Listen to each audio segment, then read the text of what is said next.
12। पाठ का नाम है आज मुहावरे। मुहावरे हालांकि आपने पहले भी पढ़ रखे होंगे, कुछ मुहावरे पढ़े हैं पिछली पाठ्य पुस्तक में भी पढ़े होंगे, व्याकरण की पुस्तक में। और आज भी हम इसी का अध्ययन करेंगे, पाठ संख्या 12 मुहावरे। मुहावरे के बारे में थोड़ी सी जानकारी लेते हैं कि मुहावरा क्या है। यह वह वाक्यांश है, वाक्यांश, देखो पहले शब्द आया, पूरा वाक्य नहीं है, क्या है, वाक्य का अंश, वाक्य का खंड।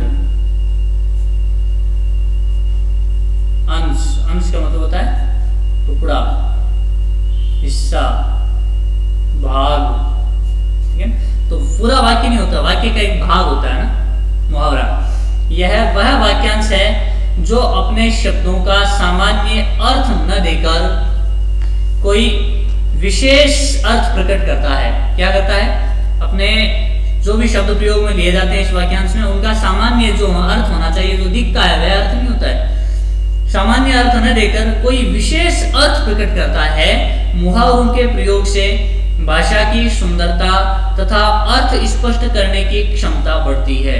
मुहावरों की विशेषता क्या है, मुहावरों के प्रयोग से भाषा की सुंदरता बढ़ती है, भाषा सुंदर बनती है। जो भी हम भाषा बोल रहे हैं या लिख रहे हैं तो उस भाषा की सुंदरता बढ़ाता है मुहावरा। और अर्थ स्पष्ट करने की क्षमता भी बढ़ती है। अर्थ को स्पष्ट करने के लिए, दूसरे को समझाने के लिए, समझने के लिए भी बहुत ज्यादा महत्वपूर्ण है, क्षमता बढ़ती है अर्थ स्पष्ट करने की। अब देखिए इनका वाक्य में प्रयोग किस तरह से होता है। वाक्य प्रयोग होता है, मुहावरों का प्रयोग वाक्य को प्रभावशाली बनाने के लिए किया जाता है। मुहावरे का प्रयोग कब क्यों किया जाता है, मुहावरे का प्रयोग वाक्य को प्रभावशाली बनाने के लिए किया जाता है। वाक्य को प्रभावशाली बनाने के लिए, वाक्य को और ज्यादा आकर्षक बनाने के लिए। जैसे उदाहरण दिए गए हैं, मोहन अपने पैरों पर खड़ा हो गया है, ये वाक्य है। इस वाक्य में ये जो लाल रंग में दिए गए हैं ये मुहावरे हैं। अपने पैरों पर खड़ा होना एक मुहावरा था जिसका वाक्य में प्रयोग कर दिया, मोहन अपने पैरों पर खड़ा हो गया है, अतः अब उसे दूसरे के सहारे की जरूरत नहीं है। यह तो एक पूरा वाक्य बन गया ना, लेकिन इसमें प्रयोग कहाँ हुआ, यहाँ। इसका मतलब ये क्या हुआ, वाक्यांश, वाक्य का एक छोटा सा हिस्सा। ये पूरा वाक्य तो इतना है, लेकिन इतना ये जो है ये मुहावरा है, ठीक है।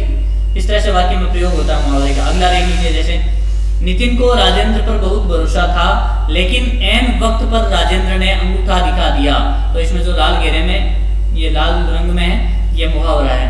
अब पूरे वाक्य में मुहावरा तो इतना सही है, ये वाक्य का अंश हो गया, लेकिन ये इस वाक्य में प्रयोग में आ गया। अंगूठा दिखाना एक मुहावरा है और ये अंगूठा दिखा दिया, ये एक मुहावरे का प्रयोग हो गया। इसी तरह से घायलों को आनन फानन में अस्पताल ले जाना, तो आनन फानन में ले जाना, आनन फानन भी मुहावरे में। फिर यहाँ कुछ मुहावरे और उनके अर्थ दिए जा रहे हैं, इन्हें पढ़िए और याद कीजिए। कुछ मुहावरे और उनके अर्थ दिए जा रहे हैं, इनको आपको पढ़ना है। हालांकि बहुत सारे दिए हुए हैं और मुहावरे भी ऐसे के हैं, खूब होते हैं, लेकिन जो आपके सामने आपकी पाठ्य पुस्तक में दिए गए हैं इनको आपको पढ़ना है। जैसे अपने पैरों पर खड़े होना, सबसे पहले आया था वाक्य प्रयोग में, अपने पैरों पर खड़े होना, ये मुहावरा। इसका अर्थ है स्वावलंबी होना। स्वावलंबी का मतलब होता है अपना कार्य स्वयं करना,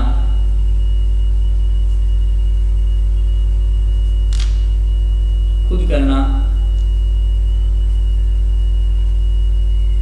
स्वावलंबी, स्वावलंबी, खुद का सहारा खुद बनता है ना, तब स्वावलंबी होता है। अमृत बरसाना, सबको आनंदित करना। अंगूठा दिखाना, साफ मना कर देना। आनन फानन में शीघ्रता से, इनके अर्थ ये मुहावरे ये अर्थ हैं। आसमान छूना, बहुत ऊंचा होना। आंख उठाना, नुकसान पहुंचाने की कोशिश करना। आंखें बिछाना, प्रेम पूर्वक प्रतीक्षा करना। अब देखो सीधे सीधे जो अर्थ, जैसे कि यहाँ दिया हुआ अपने पैरों पर खड़े होना, तो सामान्य अर्थ क्या होगा कि भाई अपने पैर हैं, उनको सीधे किए, खड़े हो गए उन पर। लेकिन यहाँ इसका सामान्य अर्थ नहीं होगा, जो दिख रहा है वैसा अर्थ नहीं होगा। इसका एक दूसरा अर्थ निकलेगा, स्वावलंबी होना, अपना कार्य खुद करने लग जाना।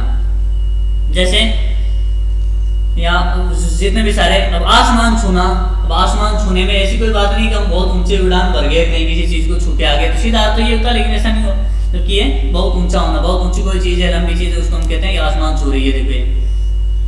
तो इसी तरह से आंखें बिछाना, अब जैसे बिछोना करते हैं, कुछ चीज बिछाते हैं, वैसे कपड़ा बिछाते हैं, या बिछोना करते हैं, बिस्तर भी लगाते हैं, वैसे थोड़ी बिछाते हैं आंखों को कोई।